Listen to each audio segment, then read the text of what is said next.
वसुदेवसुतं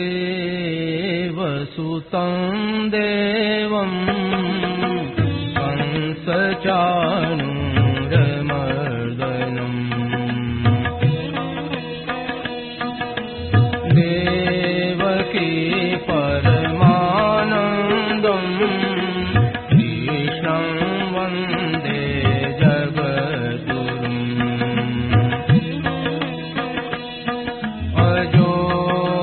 सन्नव्ययात्मा भूतानामीश्वरोऽपि सन्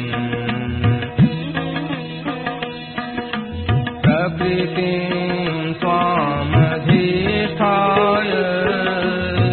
सम्भवाम्यात्ममायया यदा यदा हि धर्मस्य ग्लानिर्भवति भारत अभ्युत्थानमधर्मस्य तदात्मानं सृजाम्यहम् परित्राणाय साधूनां विनाशाय दुष्कृताम् धर्मसंस्थापनार्थाय सम्भवामि युगे युगे जन्म कर्म च मे दिव्य एवं यो वेत्ति तत्त्वतः त्यक्त्वा देहं पुनर्जन्म नयति मामेति सोऽर्जुन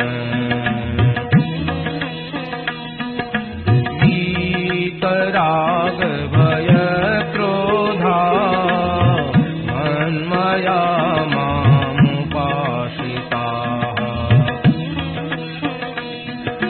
बहवो ज्ञानतपसा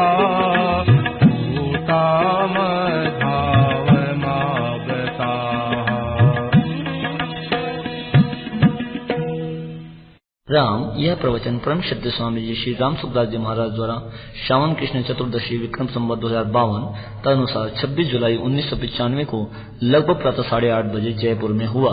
राम।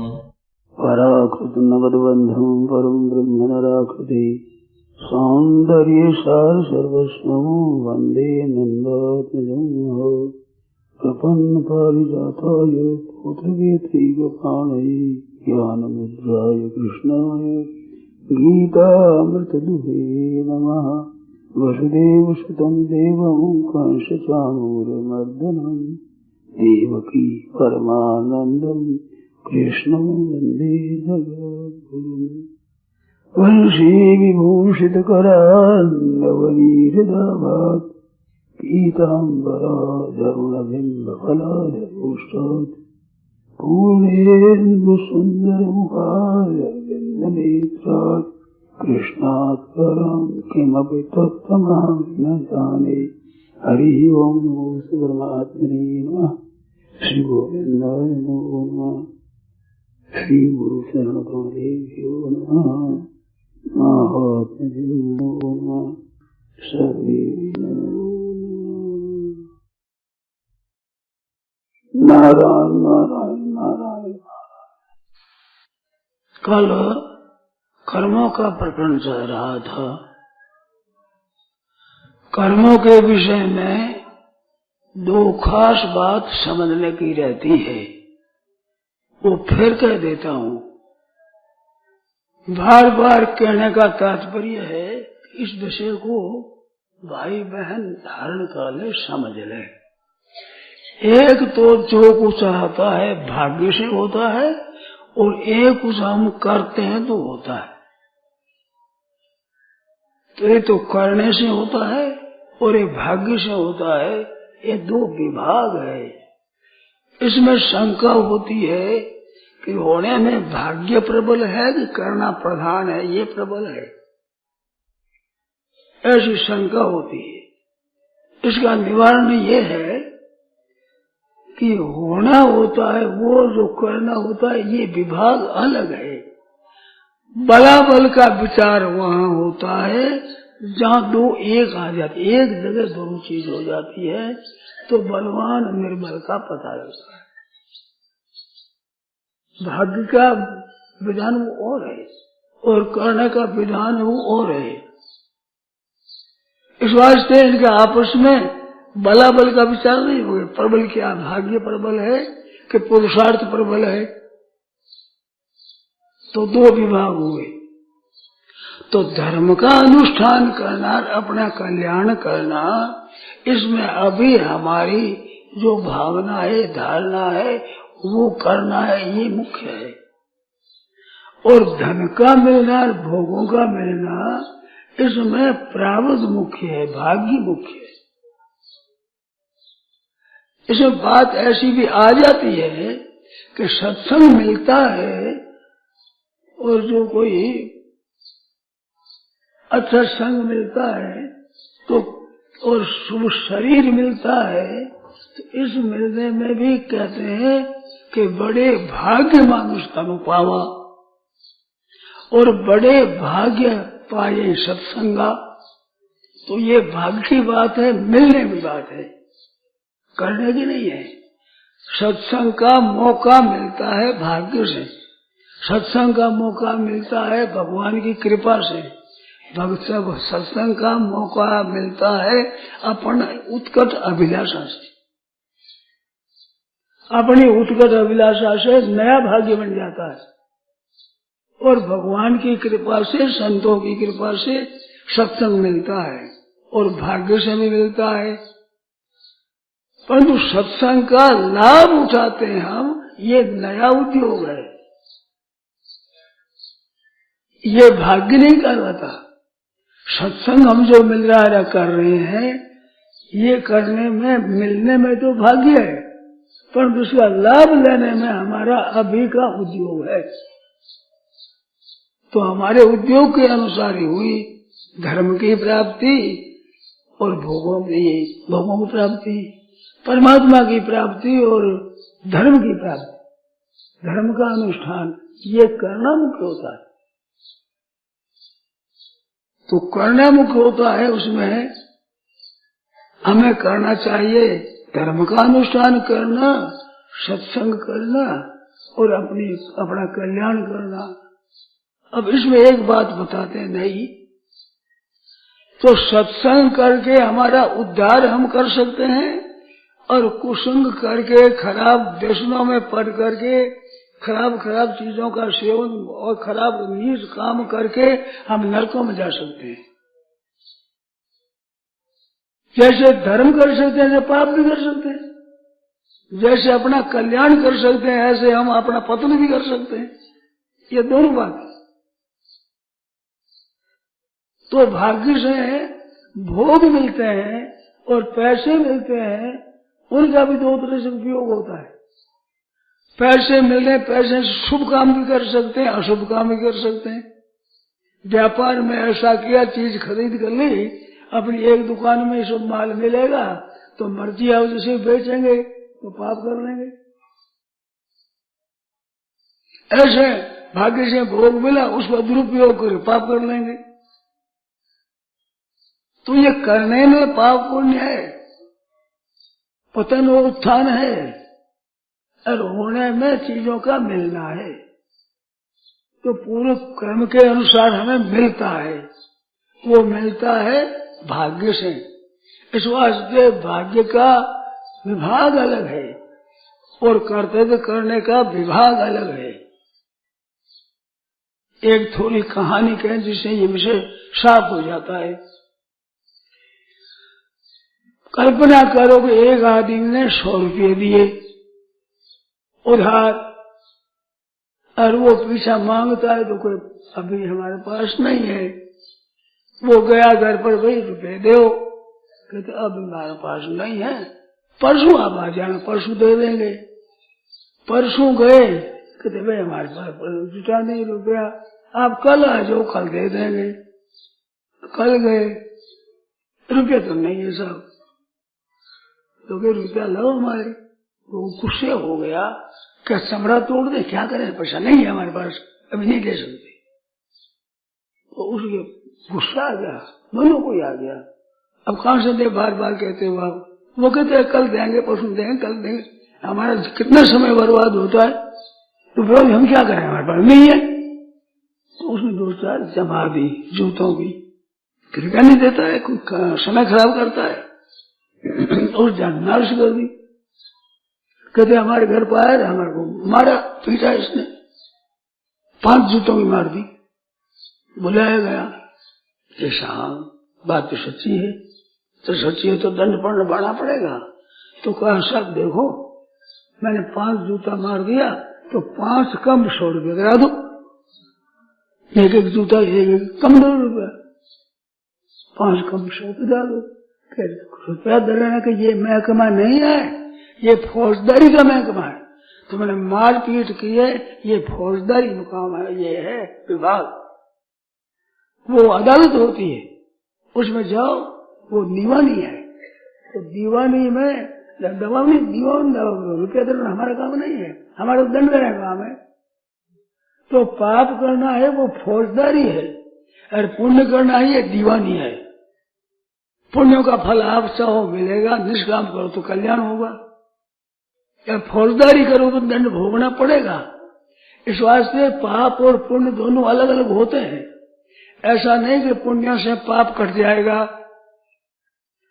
अथवा पुण्य से पाप मिट जाएगा, ऐसी बात नहीं है।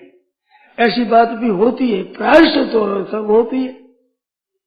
काम का कर्म किए जाए, काम भी होते हैं। नित्य, नियमित, प्रायण और प्रायश्चित 4 तरह कर्म होते हैं। हम नए कर्म करते हैं, वो एक नित्य कर्म होता है। संध्या वंदन अधिकार, संध्या उपासित, रोजाना अभ्यास करना, रोजाना संध्या करनी चाहिए, गायत्री जपना चाहिए, नित्य नियम करना चाहिए, पाठ बोलना, ये नित्य कर्म है। और नैमित्य कर्म है, श्रावण का महीना है, सोमवार आ गया, भगवान शंकर का पूजन करो, अमावस्या पूर्णिमा आई, दान पुण्य करो, ये निमित्त आ जाता है। निमित्त समय भी निमित्त होता है, और प्रभु वस्तु भी। कोई संत आ गए, आज बड़े आनंद की बात है, वो भी उनके आदर सत्कार करने, ये नैमित्त कर्म है। नित्य नैमित्त तो निमित्त काल से भी होता है, वस्तु से भी होता है, अवसर से भी होता है, तिथि से भी होता है, श्राद्ध तर्पण आदि तिथियों को लेकर होता है, वो निमित्त कर्म होता है। और एक जो पाप बन गया, तो उस पाप के काटने के लिए प्रायश्चित कर्म होता है। तो प्रायश्चित कर्म 2 तरह के होते हैं। जैसे गुनाह होता है, उसे कैद भी होती है और दंड भी होता है। इस तरह से हम प्रायश्चित कर्म करते हैं, तो दान पुण्य करके भी पापों का नाश करते हैं, और दुख भोग करके, बीमारी आदि भोग करके पापों का नाश करते हैं। तो प्रायश्चित 2 तरह का हुआ। उन प्रायश्चितों में 2 विभाग और है, एक सामान्य प्रायश्चित है, एक विशेष प्रायश्चित है। सामान्य प्रायश्चित है कि जैसे भगवान के नाम का जप करना, एकादशी आदि व्रत करना, गंगा आदि का स्नान करना, ये सामान्य प्रायश्चित है। और विशेष प्रायश्चित कि अमुक काम हो जाए, पाप हो जाए, तो ये प्रायश्चित करो। हाथ से कबूतर मर जाए तो इसे कबूतर का दान करो, कबू सोना बनाकर दो। ऐसे अलग अलग पापों का जो हरण सिंधु और निर्णय सिंधु, इनमें सब लिखा है कि ये पाप हो जाए, ये काम करो, ये पाप हो जाते ये करो। तो वो विशेष प्रायश्चित होते हैं अलग अलग पाप के लिए। एक सामान्य प्रायश्चित होता है, नाम जप करना है, कीर्तन करना है, सत्संग करना है, व्रत उपवास आदि करना है, तीर्थ करना है, सामान्य प्रायश्चित है। इससे अज्ञात और अज्ञात दोनों पाप नष्ट होते हैं। विशेष प्रायश्चित से ज्ञात पाप नष्ट होते हैं, पर सामान्य पाप से ज्ञात अज्ञात जो जानते हैं हम पाप वो भी नष्ट होते, नहीं जानते उन पापों का विनाश होता है। वो प्रायश्चित कर्म होते हैं। एक काम्य कर्म होते हैं, हमारे को पुत्र चाहिए तो पुत्रेष्टि याग करो, धन चाहिए धनेष्टि करो। वो कामना दो तरह की होती है, एक हमारे मन चाहिए चीज मिल जाए और एक हमारी आफत हट जाए, शत्रु का नाश हो जाए, हमारी बीमारी मिट जाए कि महामृत्युंजय का जप करो। तो ये प्रायश्चित कर्म होता है, तो उनके दूर करने के लिए किया जाए, उनसे भी कर्म होता है। तो प्रारब्ध के अनुसार वो बीमारी आई तो प्रारब्ध के अनुसार आई, इसके लिए प्रायश्चित किया जाए, जप करा जाए, दान पुण्य किया जाए, तो इनसे पाप हटते हैं, इससे शुद्धि आती है, रोग आदि मिट जाते हैं।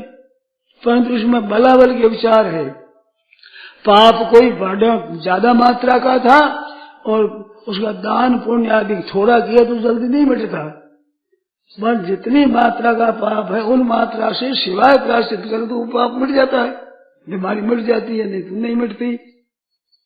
क्यों? बलवान पाप पहले के ज्यादा है, अभी का पुण्य निर्बल है, तो उसके वास्तविक होने से ठीक मिट जाता है। तो वो दंड भोगना है, वो रुपया देने से पाप भी मिटते हैं। तो फौजदारी की जाए, वो कैद से भी फौजदारी दूर होती है और दंड से भी। इस तरह से पाप कर्म है दोनों तरह से कटते हैं। इसके सिवाय काम कर्मों में हम धन चाहते हैं, धन लिखा है तो मिलेगा, नहीं तो नहीं लिखा मिलेगा, तो धन के लिए इष्टि करी तो उसका नया कर्म बढ़ जाएगा, नया कर्म बढ़ करके पुण्य से वो मिल जाएगा। तो उग्र पाप और पुण्य होता है उसी जन्म में मिलता है। अत्युग्र पुण्य पापा नाम अतैव फलमाश्नुते। जैसे किसी मनुष्य की हत्या कर दी तो फांसी हो जाए या तो कैद हो जाए, एक तत्काल फल हो जाता है, तो ये उग्र कर्म का फल जल्दी होता है। ऐसे ही किसी की सेवा करी, विशेषता से सेवा कर दी तो उस सेवा का फल तत्काल शांति मिल जाती है, विशेषता से मिलती है। ऐसे ही सत्संग आदि है, ये कर्म भी सत्संग की जाए तो शांति मिलती है, समाधान होता है, बहुत सी शंकाएं मिट जाती है और शांति मिलती है। ऐसे श्रेष्ठ कर्म होते हैं। पाप बड़ा भयंकर होता है तो पाप का फल होता है, और पुण्य भी बड़ा श्रेष्ठ होता है, उत्तम होता है, तो उसका फल भी मिल जाता है। तो ये क्या है? ये फल जो प्राप्त किया था उसी अनुसार से तो नहीं है, ये नए कर्म फल है। तो वृक्ष में जैसे कलम लगा देने से दूसरा फल मिल जाता है, ऐसे नए कर्मों से ये दूसरा फल मिल जाता है। जैसे कलम चढ़ जाती है दूसरा फल लग जाता है, इस तरह से नए कर्मों का फल भी मिलता है। इस तरह कर्मों का बहुत भेद है। तो हमें पुण्य पाप आदि शुभ करना, ये करना है, पाप नहीं करना है, पाप पुण्य करना है। हमें उत्थान करना है, कल्याण करना है, पतन नहीं करना है। इसमें सावधान रहना चाहिए। और होने में जो सुख दुख आते हैं वो तो भोग है, उसमें भी हम जप आदि करके उन पापों को दूर कर सकते हैं। ये विभाग है अलग अलग। कल ये बात बताई थी कि इसमें हमारा अनुभव वो बताया था कि भजन करो, जप करो, दान करो, पुण्य करो कहते हैं। ऐसा नहीं भी रुपया न कमाओ, रुपया की चेष्टा करो, कमाने की चेष्टा करो कहते हैं। अब एक बात और बताएं, अभी जो हम कर्म करते हैं वो कर्म बाहर मुख्य होता है, भाव भीतर का रहता है, कर्म मुख्य बाहर होता है, तो इसका फल बाहर मिलता है। और भावना के अनुसार काम करते हैं उसका पुण्य पाप बनता है, वो पुण्य पाप समय पाकर फल देता है। तो भीतर के भाव से धर्म करो, कल्याण अपने उद्धार करो, ये भाव भीतर का चाहिए। और धन कमाना है ये तो बाहर की मुख्यता होती है। धन का उद्देश्य रखे, धन की लालसा रखे, लालसा धन में इतनी काम नहीं करती है, क्रिया काम करती है।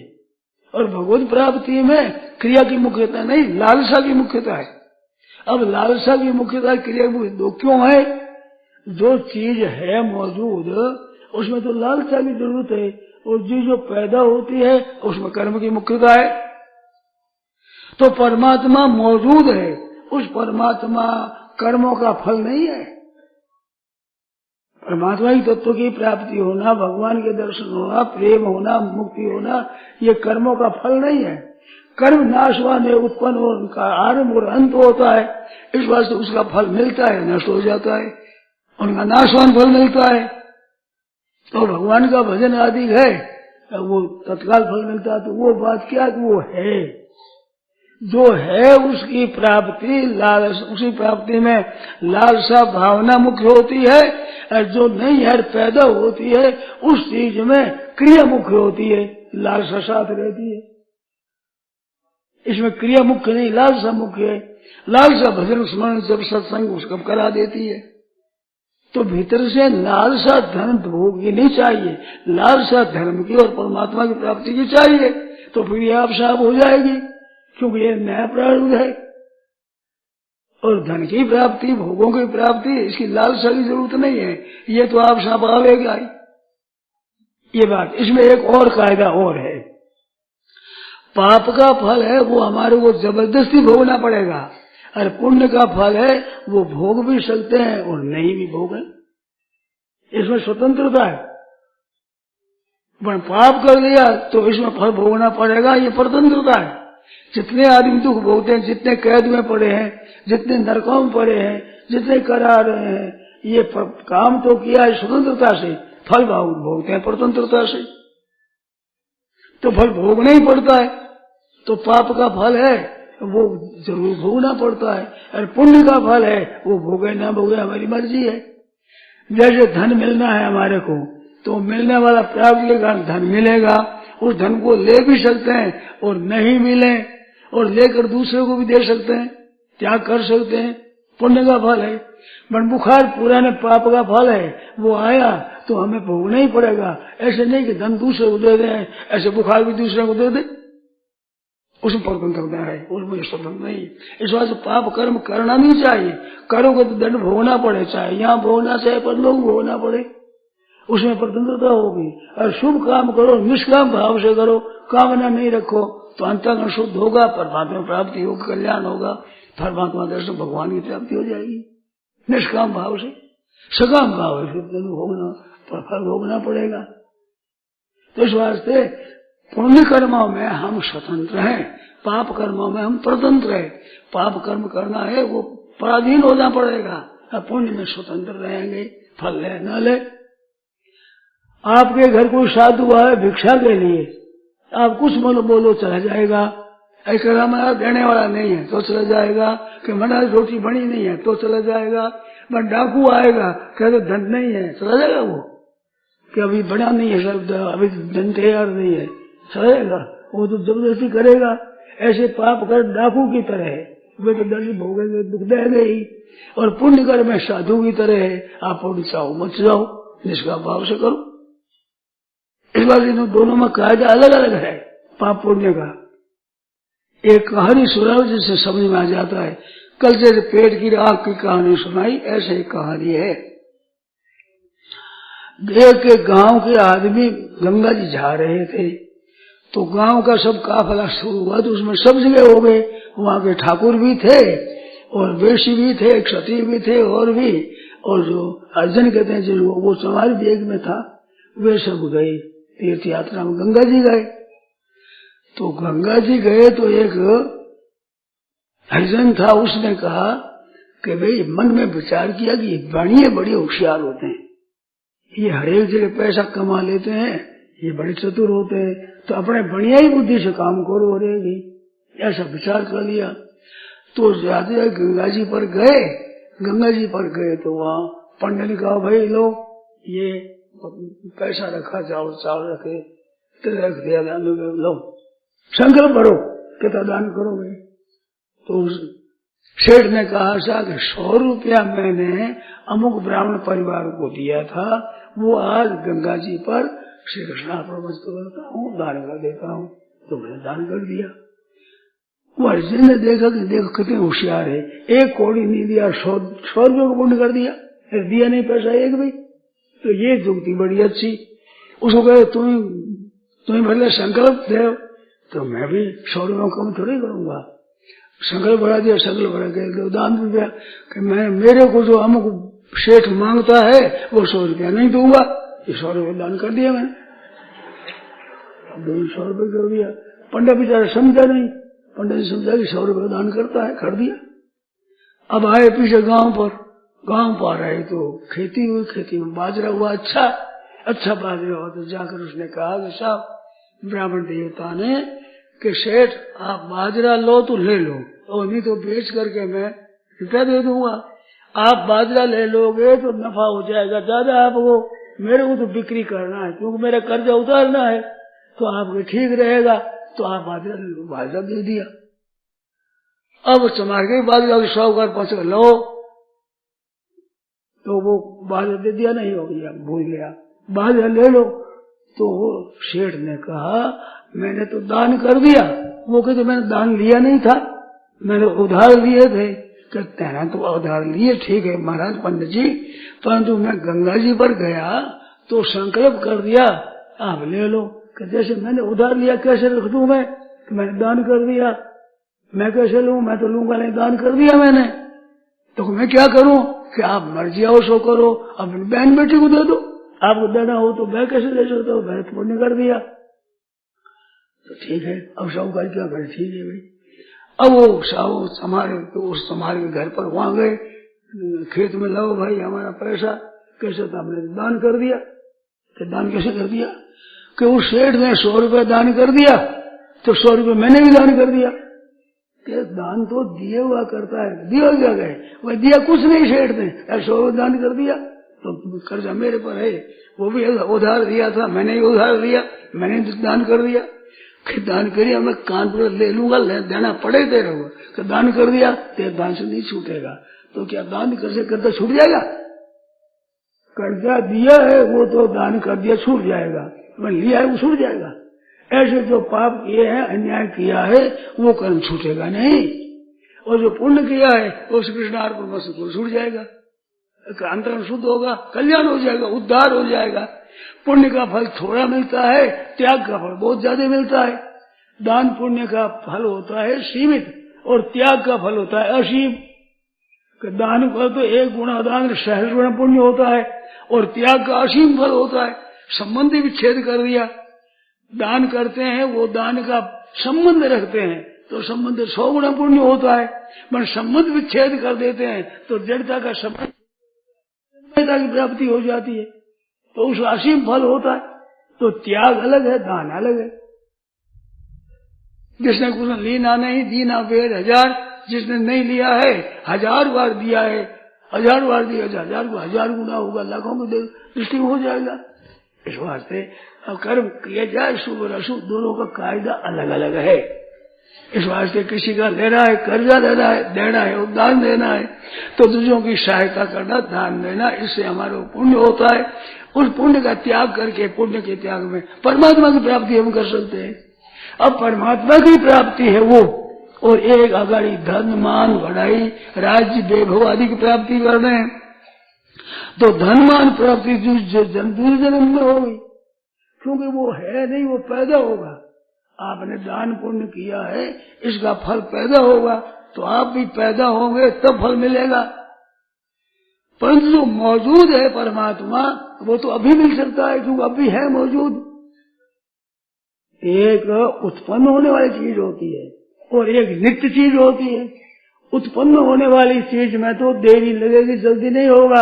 अभी कहेंगे लो सब भोजन रोटी बने, रोटी खाएंगे, तो भाई रोटी बनेगी तब मिलेगा, तो वो तो नहीं है। अभी हम बैठे, हम तो सुनेंगे, तो इसमें नहीं भी सुनना मिलेगा, ये तो है। जो है चीज वो मिलती है वो जल्दी, और जो बनाई जाती है उसमें लगती है देरी।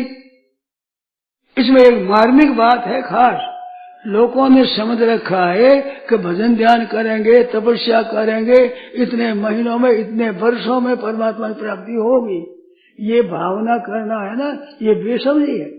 परमात्मा की तो उठ कर अभिलाषा हो जाए तो अभी मिल जाए परमात्मा, क्योंकि परमात्मा मौजूद है। धन तो पैदा होता है, मान आदर सत्कार कुटुंब आदि के पैदा होते हैं, उनमें समय लगेगा, पर जो मौजूद है उसमें क्या देरी लगे, तो है।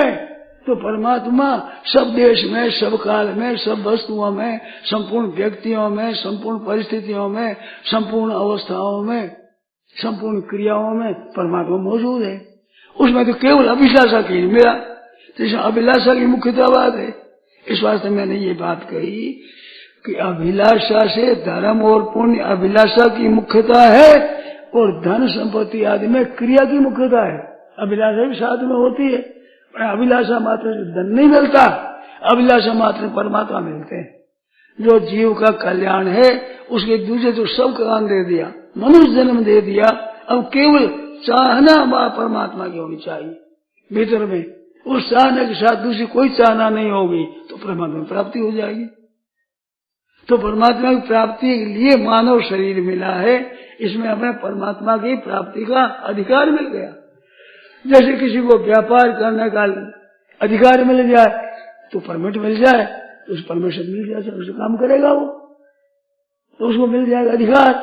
ऐसे मनुष्य मात्र को परमात्मा की प्राप्ति का अधिकार मिला हुआ है। इसमें ज्ञान शक्ति और क्रिया शक्ति दोनों है।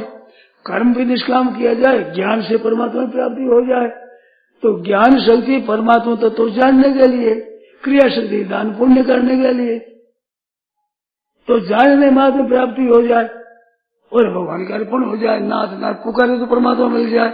गजेंद्र ने पुकारा, भगवान आ गए। द्रौपदी ने पुकारा, चीर बढ़ गया, उसे चीर की इच्छा थी मेरी लज्जा नहीं लग चले जाए। तो ये परमात्मा के साथ संबंध है, वो तत्काल होने वाला है। लोग कहते हैं इतना दिन भजन करो, इतना करो, कब होगा। उदाहरण मिल जा रहे, ध्रुव जी ने इतना दिन किया, उन्होंने इतना किया।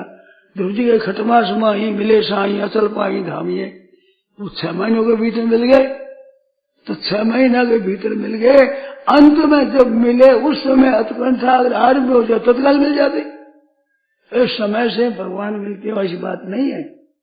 आपकी अभिलाषा समय कर बढ़ाओगे तो समय लग जाएगा, और तत्काल बढ़ाओगे तत्काल मिल जाएगा। तो लालसा कैसे बढ़े कि भोगों की संग्रह की लालसा छोड़ने से परमात्मा की लालसा बढ़ेगी। और भोगेश्वरी प्रसन्न है, भोग और ईश्वर चाहते हैं, इनमें रात दिन फंसे हुए रहते हैं, वो परमात्मा प्राप्ति नहीं कर सकते। क्यों? लगन तो भोगों की प्राप्ति में और धन की प्राप्ति में लगन लगी है, जो कि धन उसमें कारण लगन नहीं है, उद्योग है गौण रीति से, और मुख्य है प्रारब्ध की बात। कल बताइए, प्रारब्ध की मुख्यता है धन के मिलने में, प्रारब्ध के मिलने में। तो उसमें रात दिन उद्योग करते हैं। अरे भाई, उद्योग तो परमात्मा की प्राप्ति के लिए करो, आंख खुल जाए, आंख की दवाई है ये उद्योग, और उद्योग है ये आंख की दवाई है, और भाग्य है वो कर्मों की फल है, वो भाग्य से पेट भरता है। तो वो भाग्य की प्रधानता और परमात्मा की प्राप्ति में है प्राप्ति। ये आंख है, आंख की बीमारी है, तो आंख ठीक देने कैसा मैं था, किस कर्मों का फल कैसे हो रहा है, और अभी करूंगा कैसा फल होगा, ये ज्ञान में अपने सत्संग करो, स्वाध्याय करो, गहरा विचार करो, तो आंख खुलेगी विशेषता से। और निर्वाह के लिए तो पहले से प्रबंध है। जैसे मैंने कल कहा, किसी अधिकारी को अफसर बनाया सरकार ने, तो सरकार बंगला भी देती है, मोटर देती है, सुविधा के लिए सब काम देती है ठीक तरह से। इसी तरह से भगवान ने कृपा कर मानव शरीर दिया है, तो आपके कल्याण की सामग्री बहुत दी है भगवान ने, उद्धार करने की सामग्री आपको दी है। अब उस सामग्री का सदुपयोग करो तो कल्याण हो जाएगा मुफ्त में ही। इस वास्ते मैंने कहा था, गीता की टीका लिखते समय 3रा अध्याय तो मालूम हुआ कि अपने न्याय युक्त ठीक तरह से व्यवहार करे, हरे को सुख पहुंचावे, आराम पहुंचावे, दुर्गुण दुराचार न करे, तो कल्याण तो स्वतः हो जाएगा, स्वाभाविक है। क्यों? कल्याण की सामग्री भगवान ने दी है मनुष्य जन्म में। तो मनुष्य जन्म कल्याण करने के लिए मिला, तो सामग्री न मिले ऐसी बात नहीं है, सब सामग्री है। तो तुम न्याय युक्त रास्ते चलो, कल्याण स्वतः हो जाएगा। क्योंकि परमात्मा की प्राप्ति है वो तो मौजूद है। देरी तो लगती है जो उत्पन्न होती है, अथवा दूर चीज होती है, अथवा उसमें परिवर्तन करना पड़ता है। तो उत्पादी, आप विकारी, संस्कारी, ये 4 प्रकार कर्म का फल हो करने से होता है। परमात्मा कर्म का फल नहीं है, फल नाशवान होता है, उत्पन्न होने वाला है, नाश हो जाता है। बीज होता है, वृक्ष पैदा करके नष्ट हो जाता है, और बीज से फल वृक्ष से बीज पैदा हो जाता है। तो कर्मों का फल तो पैदा होना, नष्ट होना, ये होता है। अविनाशी परमात्मा कर्म का फल नहीं है। कर्म का आरंभ और अंत होता है, फिर परमात्मा में प्राप्ति, परमात्मा में अंत हो जाएगा।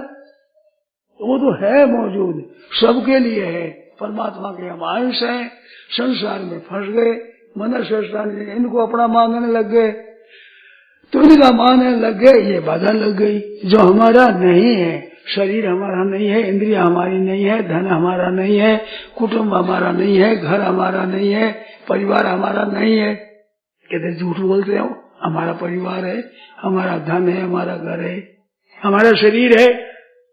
आपका शरीर है, ध्यान देना, तो शरीर को आप मर्जी मुताबिक रख सकते हो, इसको बीमार मत होने दो। अरे ज्यादा लग जाता है तभी अपने हाथ की बात नहीं रहती। तुम्हारे कैसे है शरीर, तुम्हारा थोड़ा सा काला है, गोर कर लो, और कम से कम मरण दे, मरण नहीं देंगे क्योंकि शरीर हमारा है, तो क्या जीते रह जाओगे? ये हमारा नहीं है, मिला हुआ है और जाने वाला है। ये संसार की चीज उत्पत्ति नष्ट होने वाली है, संयोग वियोग होने वाला है। तो संसार में संयोग वियोग दोनों होते हैं, पर ये में संयोग अनित्य है और वियोग नित्य है, और परमात्मा का योग नित्य है, वियोग अनित्य है। वियोग तो आपका बना हुआ है, परमात्मा की तरफ से तो सबके साथ योग है, इस बात परमात्मा का योग नित्य है और संसार का संयोग अनित्य है, संसार का वियोग नित्य है। जैसे अपने सत्संग कर रहे हैं कि चतुर्मास जयपुर करेंगे, वो करेंगे करता गए, कर रहे हो जाएगा।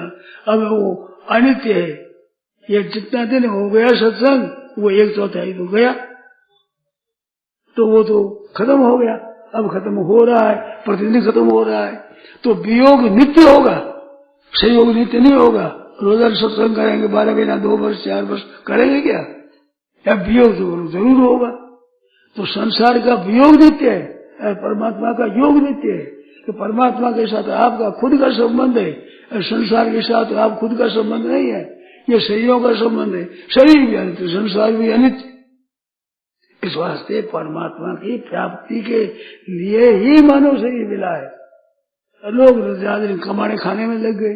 अरे कमाने खाने ये तो स्वतः होगा, तो स्वतः होगा तो प्रारब्ध फिर काम न करें, कि नहीं करने तो गलती करोगे, नहीं करोगे तो निर्वाह तो हो जाएगा, कठिनता भोगनी पड़ेगी। क्यों? कर्तव्य इच्छुक हो गए, काम करना चाहिए, वो नहीं करने से दंड होगा, कठिन से निर्वाह होगा, पर निर्वाह जरूर हो जाएगा। और कर्तव्य कर्म ठीक तरह करो तो बड़े आराम से निर्वाह होगा।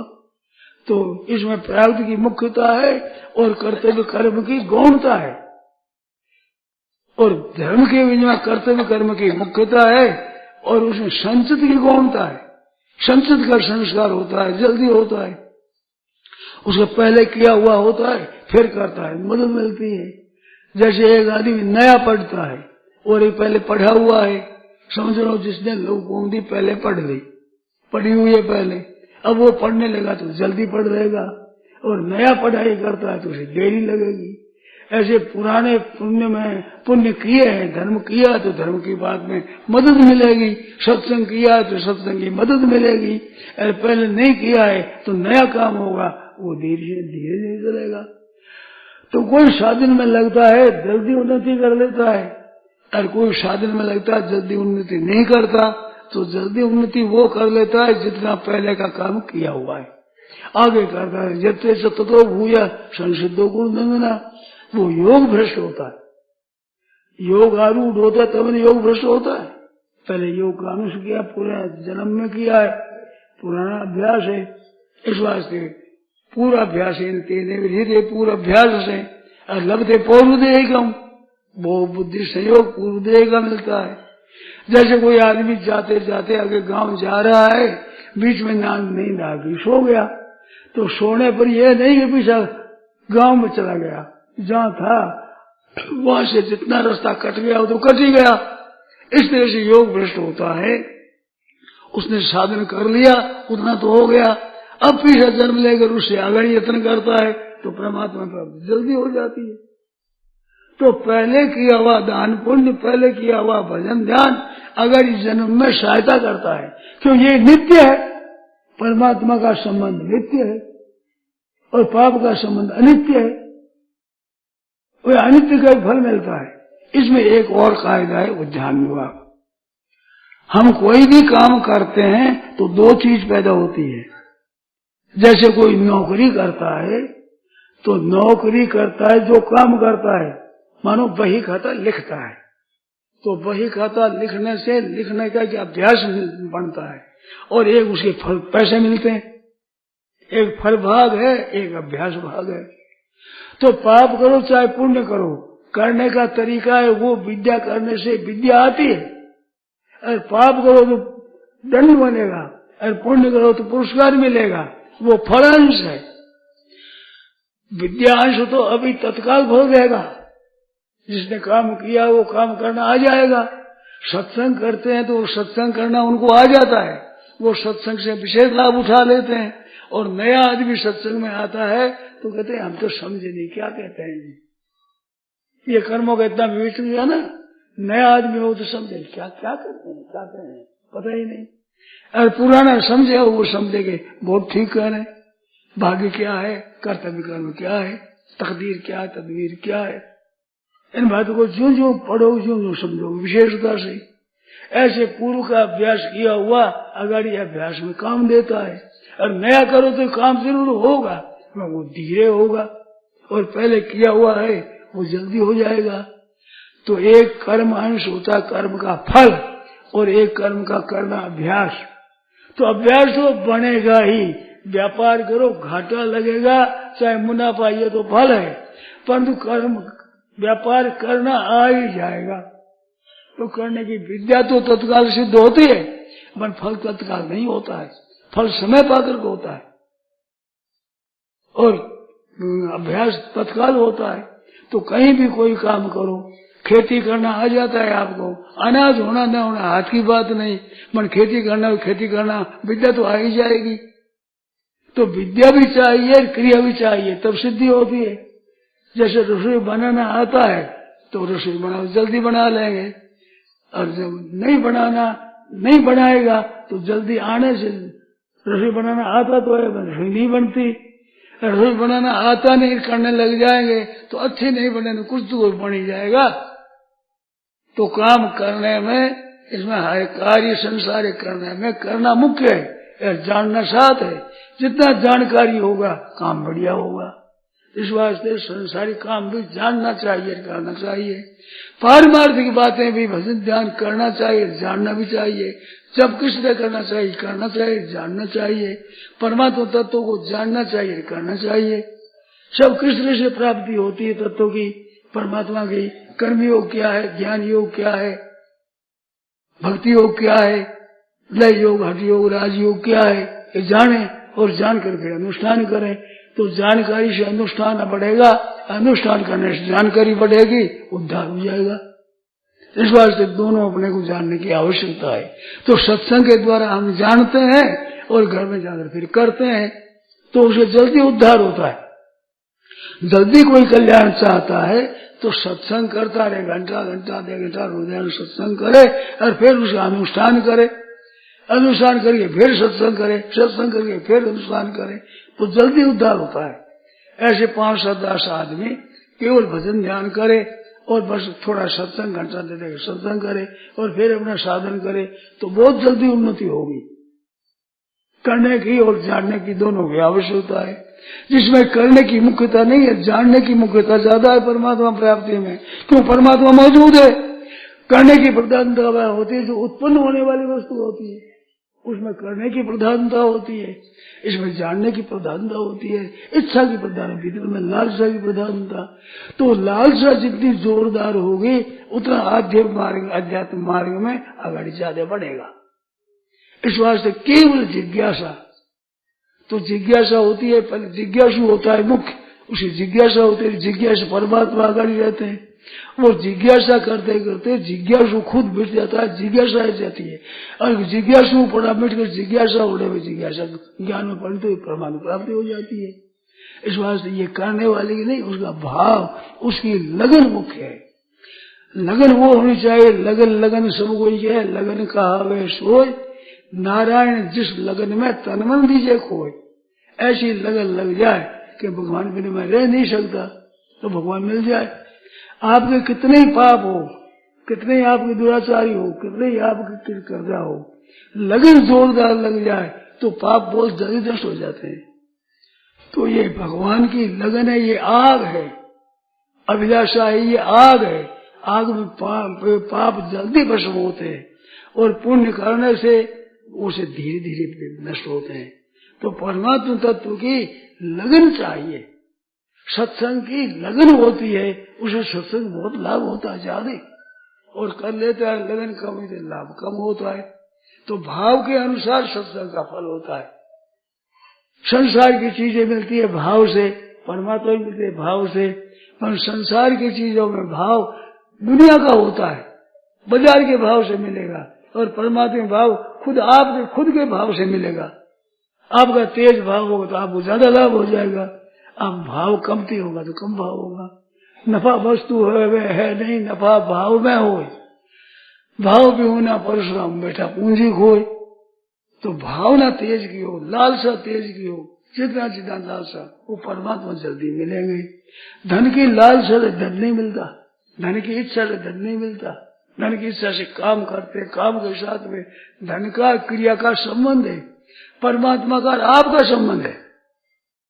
परमात्मा कैसे तो आपका संबंध, आप अंश हो सके, और पदार्थ क्रिया का अंश प्रकृति के साथ है। तो प्रकृति के द्वारा क्रिया होती है, उससे प्रकृति से काम होता है। अगर आप खुद की लालसा होती तो परमात्मा प्राप्ति होती है। तो उसमें आप खुद की मुख्यता है, क्यों खुद का संबंध भगवान के साथ है, और क्रिया और फल का संबंध शरीर और इंद्रियों के साथ है। इस बार ये कर्म होता है इस विभाग में, ये भाग अलग, वो विभाग अलग है। तो परमात्मा की केवल लालसा, जोरदार लालसा लग जाए कि बिना परमात्मा पर मैं जी नहीं सकता, तो परमात्मा मिल जाएंगे। जैसे द्रौपदी में आफत आई, अब कोई नहीं है, पहले आशा थी, तब तक उनको बहुत कड़वे वचन सुनने पड़े, तिरस्कार सुनना रहना सहना पड़ा। घसीटी गई, मरे हुए कुत्ते को घसीटे इस तरह से केस पर खींचा गया। जब तक ये रही कि द्रोणाचार्य बैठे हैं, भीष्म बैठे हैं, कृपाचार्य बैठे हैं, बड़े बड़े बैठे हैं, सहायता करेंगे, तब तक आफत रही। और सबसे निराश और भगवान को पुकारा कि महाराज 10,000 गज बल घटो, घटो न 10 गज तीर। 10,000 हाथियों वाला दुशासन थक गया, दुशासन की पूजा थकित भई, बसन रूप भई श्याम। तो उद्योग निकल सा तो कुछ नहीं, भीतर से ना से हे द्वारकावासी, भगवान कहते हैं द्वारकावासी कह दिया तो द्वारका से जाकर आना पड़ा। हे नाथ छाया कर दो, अभी वहीं प्रकट हो जाता है। पर तेने द्वारकावासी ने कृष्ण गोपी जनप्रिय, तो वह द्वारका से जाकर आना पड़ा। तो वो तो जहाँ पुकारो वहीं, जैसे पुकारो वैसे ही। तो परमात्मा तो सब जगह मौजूद है जो कि त्यों है, केवल अपने लालसा की कमी है। वो लालसा तो संसार की भजन करते हैं भगवान का, तो जल्दी काम नहीं होता। पर भजन किया और निष्फल नहीं जाएगा, पर कब फल होगा इसका पता नहीं। और असली लालसा हो तो बहुत जल्दी फल हो जाता है। तो ये कर्मों का विवेचन है, बड़ा अच्छा है, बड़ा समझने का है। 18वें अध्याय के 12वें श्लोक पर कर्मों का विषय विस्तार से बताया है, तो वो पढ़ना चाहिए। कर्म का रहस्य एक पुस्तक है अलग छोटी, उसमें कर्म का रहस्य बताया है। वही 12वें श्लोक की व्याख्या अलग पुस्तकाकार लिख दी है, वो अलग छोटी पुस्तक में ही कर्मों का रहस्य मिल जाता है। तो कर्मों के रहस्य को पढ़ो, मनन करो, तो फिर शंका नहीं होगी कि कर्म का फल क्या है, कर्तव्य क्या है, भाग्य क्या है, उद्योग क्या है, इनका अलग अलग ज्ञान हो जाएगा। फल होता है, तात्कालिक फल क्या होता है, परिणाम फल क्या होता है। जैसे आपने भोजन किया तो भोजन करने से तृप्ति होती है, भूख मिटती है। अब भोजन आपने क्या किया, शुभ काम करके अपनी ठीक कमाई का भोजन किया तो उसका आपको पुण्य होगा। और आपने अखाद्य खाया, भोजन किया, तृप्ति तो दोनों से होगी। पाप पूर्वक भोजन किया तो भी तृप्ति हो जाएगी, और न्याय पूर्वक पुण्य पूर्वक भोजन किया तो तृप्ति तत्काल फल तो हो जाएगा। पर परिणाम का फल होगा वो जो आपकी नियत थी, आपने जो किया, शास्त्र की विधान किया, अन्याय से किया, तो वो फल परिणाम में मिलेगा। इस वास्ते तत्काल क्रिया का फल तत्काल होता है। इस वास्ते तत्काल की तृप्ति, तत्काल की खास बात नहीं है, परिणाम होता है उसको देखते हैं। तो अच्छे पुरुष होते हैं, बुद्धिमान, वे परिणाम देखते हैं, और साधारण होते हैं फल देखते हैं, तत्काल का ही।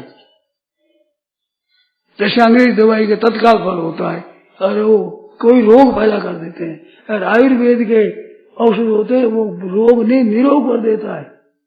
मौतिक जर है, ये जो पानी झरा, मोती झरा, इसमें अगर ठीक वैद्य हो तो शरीर निरोग हो जाता है। रोग से पत्यपान कर से अगर शरीर निरोग हो जाएगा, दवाई पर्याप्त है वो फिर वो जहर पैदा हो जाता है और नई बीमारी हो जाती है। तो आयुर्वेद ऋषि मुनियों का वर्णन है, वो बड़ी हितैषिता से गहरा है, तो इनका काम कर्मों का फल बड़ा गहरा है। इस वास्ते भगवान की आज्ञा के अनुसार शास्त्र प्रमाणम थे कार्य कार्य व्यवस्थित हो, कर्तव्य और अकर्तव्य की व्यवस्था में शास्त्र प्रमाण है। तो शास्त्र के अनुसार करो सो होगा, निष्काम भाव कल्याण होगा, सकाम भाव से तो स्वर्ग होगा, धन मिलेगा आगाड़ी, निष्काम हो तो कल्याण होगा। इस वास्ते पहले काम क्या करें, तो प्रवृत्ति से निवृत्ति जनाना आसुरी संपत्ति वाले कर्तव्य कर्तव्य जानते ही नहीं। आजकल के पढ़े लिखे जानते नहीं क्या करना चाहिए क्या नहीं करना चाहिए, पशुओं की तरह होते हैं, क्योंकि ये विद्या है न्याय। और शास्त्रों को पढ़ो तो आपको ज्ञान होगा कि भाई ये करना चाहिए ये नहीं करना चाहिए, बड़ों के साथ कैसा बर्ताव करना चाहिए, ये शास्त्र में होता है। वेद स्मृति सदाचार सुशिष्टाचार, चार बताया। वेद है, स्मृतियां हैं, और श्रेष्ठ पुरुषों का आचरण है, और अपना विचार है। इनसे धर्म का लक्षण होता है, असली धर्म का अनुष्ठान होता है। इस वास्ते कर्तव्य जानना चाहिए। आज संपत्ति में पहले ही प्रवृत्ति से निवृत्ति से जना आज संपत्ति वाले कर्तव्य अकर्तव्य जानते ही नहीं, क्या कर्तव्य होता है क्या अकर्तव्य होता है। इस वास्ते वो पाप करते हैं, अन्याय करते हैं, झूठ कपट करते हैं, और वृत्ति वो हो जाती है झूठ कपट करने से ही व्यापार होता है, झूठ कपट से ही निर्वाह होता है। या झूठ बोल तो पाप कर निशिवा सर जाए, नहीं कटिपट नहीं पेट अगाई। पाप जो रात दिन करते हैं, मन पेट भरने के लिए अन्न नहीं मिलता, लज्जा नहीं मिलने कपड़ा नहीं मिलता, क्योंकि वो पूर्व भाग्य से है। लोगों को ये वहम पड़ गया है कि झूठ कपट करने से धनी हो जाता है, झूठ कपट नहीं करने से दर्दी हो जाता है। बिल्कुल गलती की बात है। वो होता है पूर्व कर्मों के अनुसार, अभी झूठ को तो अगर दंड मिलेगा, वो पुण्य पाप संग्रह हो रहा, अगर दिशा होगी। इस वास्ते मनुष्य को शास्त्र की आज्ञा के अनुसार, संत महात्मा की आज्ञा के अनुसार, ऋषि मुनियों की आज्ञा के अनुसार शुभ काम करना, अशुभ काम नहीं करना। अशुभ का फल बड़ा भयंकर होता है, इस बात त्याग करना। शुभ कर्मों का फल शुभ होता है, वो निष्काम भाव करना, जिससे कि कल्याण हो जाए, अंतःकरण शुद्ध हो जाए। अब देखो दे थोड़ा सा बाकी है, 2 मिनट हमारा बाकी है, तो 2 मिनट आप बैठे हो, ये तो हमारा समय है। 2 मिनट ज्यादा बैठो तो आपका समय, 2 मिनट तो हमारा समय, आपको बैठना चाहिए। थोड़ा कीर्तन सुनो। नारायण नारायण नारायण।